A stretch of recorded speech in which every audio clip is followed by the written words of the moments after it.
The deep sea is a world of extremes.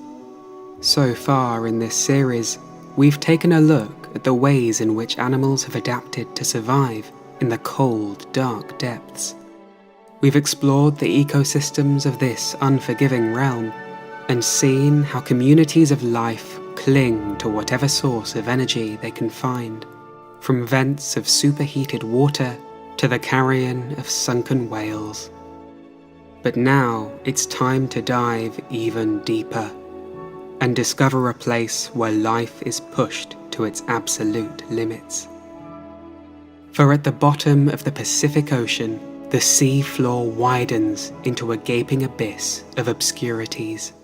Fish that seem to lack faces, sprawling fields of bacteria,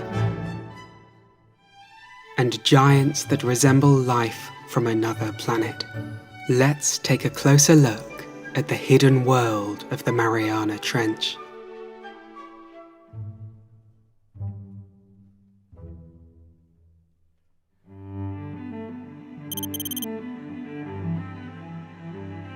The infamous Mariana Trench sits like a crescent-shaped dent in the floor of the Pacific. A 2,550-kilometre-long, 69-kilometre-wide fracture that plummets down into a pure black void.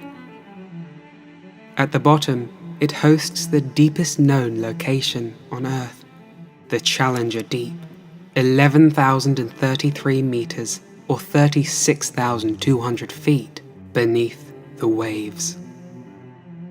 The trench itself is but one part of a global network of deep scars that cut across the ocean floor. Features that formed from a process called subduction.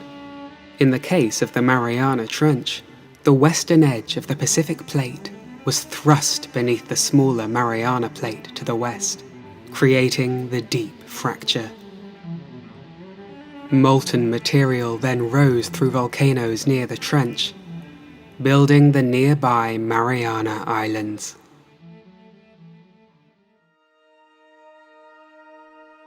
At its deepest point, the Mariana Trench dips down into a little explored zone of the ocean. The Hadal Zone, named after the realm Hades, the underworld of Greek mythology. A suitable title for a place where the conditions of pure darkness, acidic, freezing water, scarce food, and immense pressure create a challenging environment for creatures to survive in.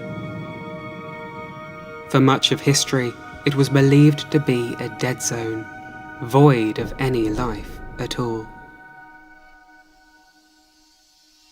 An impossible frontier, and an empty void of perils that could never be reached by any human. But in the 19th century, this was all about to change. The Mariana's depths were first plumbed in 1875, when the crew aboard the HMS Challenger cast a weighted sounding line over the side of the vessel and found they needed more rope. They had not expected there to be a location so deep, but news of its discovery caught the eye of the ambitious. Knowing it existed simply wasn't enough, and a few dared to venture to the bottom.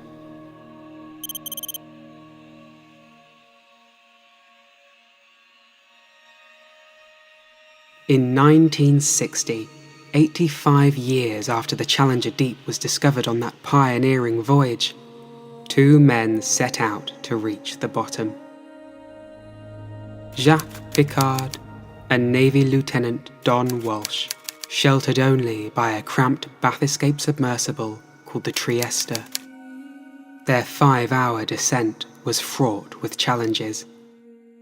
The water pressure near the bottom was nearly 1,000 times greater than atmospheric pressure at sea level. During the journey, this caused the viewing window to crack, limiting their time spent on the sea floor to only 20 minutes. Even in such a short amount of time, what they saw would shock the scientific community. Life, pale shrimp and flounder-like fish, along with what they described as a dark brown diatomaceous ooze that covered the sea floor. Piccard described this moment with excitement in a book about the voyage. Here, in an instant, was the answer that biologists had asked for the decades. Could life exist in the greatest depths of the ocean? It could.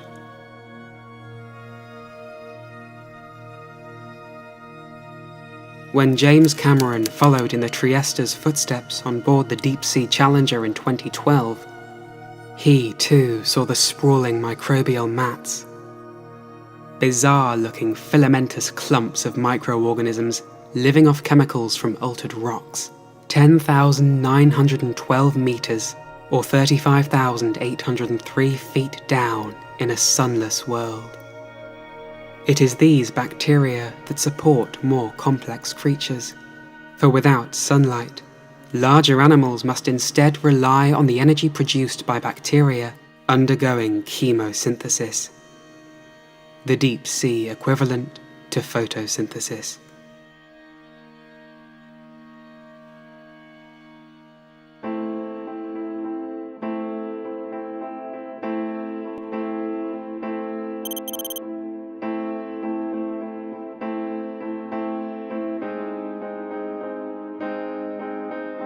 The footage you're seeing now was taken by an unmanned Japanese submersible called Kaiko in 1996.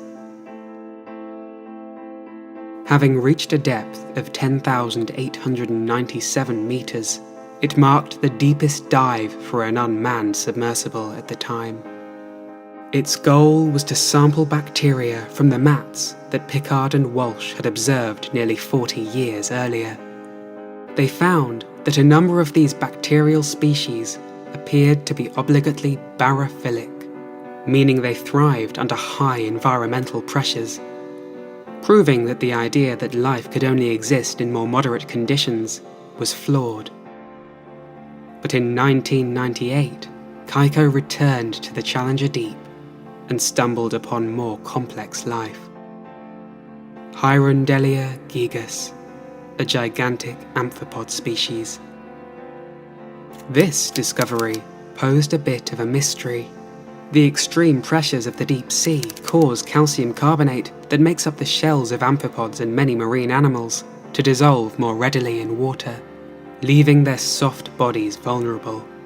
As such, amphipods are not usually found below about 5,000 meters or 16,400 feet. And yet here in Kaiko's lights was a giant amphipod, retaining even its tough exoskeleton. It has since been found that they protect their shells using a form of aluminium armor, using chemicals in their gut to extract aluminium ions from the seafloor mud while they forage for food. In their role as detrivores, these amphipods occupy a key role in the ecosystem. They act as a cleanup crew, possessing enzymes that are able to digest even wood.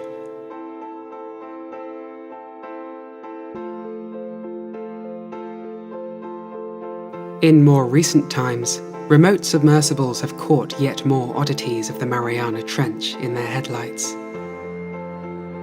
Among the most abundant inhabitants are the holothurians, sea cucumbers, like the remarkable sea pig with its ring of feeding tentacles that it uses to sift through the mud and grab onto food.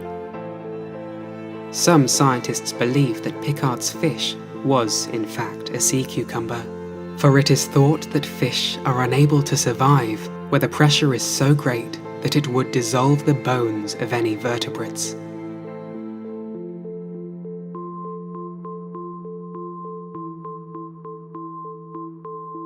The deepest known fish thrives at depths of 8,000 meters, or 26,200 feet. Still 2 kilometers above the Challenger Deep.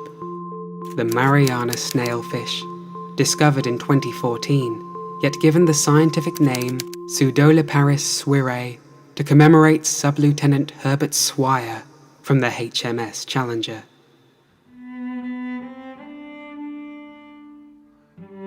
But snailfish and amphipods are not the only oddballs found in the trench. Gigantic xenophyonophores grow to be 20 centimeters in diameter, yet consist of only a single cell. Predatory tunicates called sea squirts anchor their bodies to the sides of canyons in wait of passing prey, while deep-sea hatchetfish use bioluminescence to blend in with their surroundings.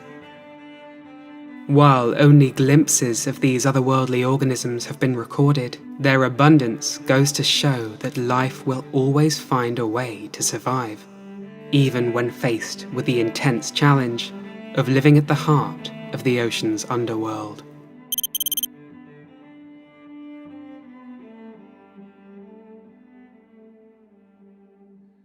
Despite all the expeditions and the footage that's been gathered, we have still only just begun to dip our toes into the hidden world of the Mariana Trench. It is likely that many new species await discovery and will help us piece together the puzzle of how animals can survive such extremities. Researching the Mariana's microorganisms could lead to vital breakthroughs in biomedicine and biotechnology, and shed light on the story of life's emergence on planet Earth. But even the furthest depths are within reach of human-driven destruction. Already has plastic been found in a place we scarcely understand. Who knows what vital discoveries might vanish before we come to understand their importance. This portion of the video is sponsored by NordVPN. To explain to those of you living down in the bathypelagic zone who might not know what a VPN is, it stands for Virtual Private Network, and essentially does for you what bioluminescence does for the bloody belly comb jelly. It protects your identity and keeps you hidden online. Connect with one click and choose from over 5,300 servers in 59 countries for a fast, safe online experience, giving you access to websites, streaming platforms and content not available in your country. Simply go to nordvpn.com/naturalworldfacts or use a coupon code naturalworldfacts to get a 2-year plan plus a bonus gift with a huge discount. Thanks for watching.